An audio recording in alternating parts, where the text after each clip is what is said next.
the unifying leadership na unbiased. Bakit pinag-isa natin ang kulay ginto? Because that is golden heart, golden rule. Yun po ang panawagan ng IBP na kaya natin ipaglaban kung ano ang pagkakaisa. Ang pagkakaisa po ay hindi lang sa loobin ng Muslim, hindi lang sa loobin ng mga born again, ng Kristiyano, kung ano man ang religion mo. Ito po ay sa loobin na napapaloob sa ating mga sarili. Ito po ang sinakripisyo ko para magkaisa ang mga Pilipino.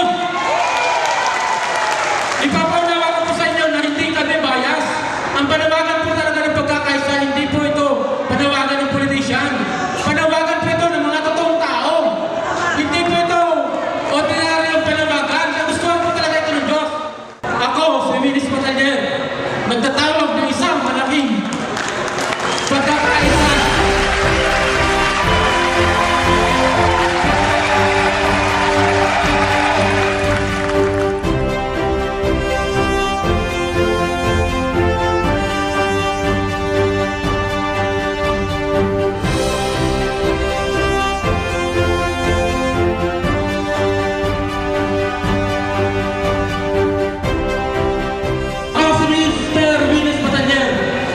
Inutusan tayo ng Diyos.